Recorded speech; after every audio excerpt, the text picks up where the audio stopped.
NCP नेता प्रफुल्ल पटेल के खिलाफ भ्रष्टाचार के एक मामले को सीबीआई ने बंद कर दिया है। जानकारी के मुताबिक सीबीआई ने उनके खिलाफ air India Indian airlines merger मामले में क्लोजर रिपोर्ट फाइल कर दी है। बता दें कि मर्जर के वक्त प्रफुल्ल पटेल केंद्र में सिविल एविएशन मिनिस्टर थे। बता दें कि बीते 7 जुलाई को अजीत पवार के साथ प्रफुल्ल पटेल भी एनडीए में शामिल हो गए थे। इंडियन एक्सप्रेस की रिपोर्ट के मुताबिक कथित घोटाले में संदिग्ध होने के चलते सीबीआई और ईडी ने उनसे पूछताछ की थी। दरअसल 2019 में ईडी ने विशेष अदालत को बताया था कि इस घोटाले के आरोपी और बिचौलिए दीपक तलवार प्रफुल्ल पटेल के करीबी थे। 2008-9 में केंद्रीय मंत्री रहने के दौरान उन्होंने दीपक को फायदा पहुंचाया था। दीपक ने एयर इंडिया के रूट्स को प्राइवेट एयरलाइंस में बांटने में मदद की थी। 19 मार्च को सीबीआई ने इस मामले में राउज एवेन्यू कोर्ट के विशेष जज के सामने क्लोजर रिपोर्ट फाइल कर दी। कोर्ट ने इस रिपोर्ट पर विचार करने के लिए 15 अप्रैल की तारीख दी है।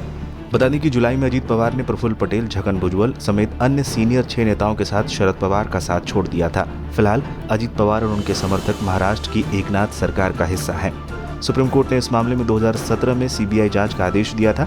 ये 840 करोड़ के कथित घोटाले से जुड़ा केस था। हालांकि सीबीआई का कहना है कि इस मामले में किसी गड़बड़ी का कोई सबूत नहीं मिला, इसलिए क्लोजर रिपोर्ट फाइल कर दी गई है। अब विशेष अदालत को तय करना है कि रिपोर्ट को स्वीकार किया जाए या फिर आगे जांच का आदेश दिया जाए। इस मामले में संजय राउत ने भी प्रतिक्रिया दी है। एयर इंडिया के एक केस, भ्रष्टाचार की केस, जिसके ऊपर भारतीय जनता पार्टी ने इतना बड़ा हंगामा किया था यूपीए 2 के मामले में, और यूपीए 2 जो मनमोहन सिंह की लीडरशिप वाली सरकार थी, वो भ्रष्टाचार किया सरकार ने, प्रफुल्ल पटेल ने। और अभी अगर उनको बीजेपी की सरकार क्लीन चिट देती है तो सबसे पहले भारतीय जनता पार्टी ने मनमोहन सिंह से माफी मांगनी चाहिए।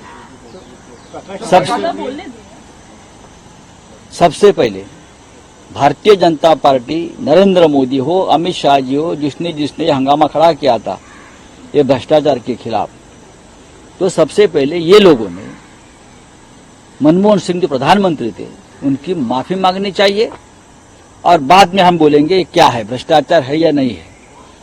हाँ, अब इकबाल मिर्चों को भी माफी मिलेगी, पूरे कतार में है लोग।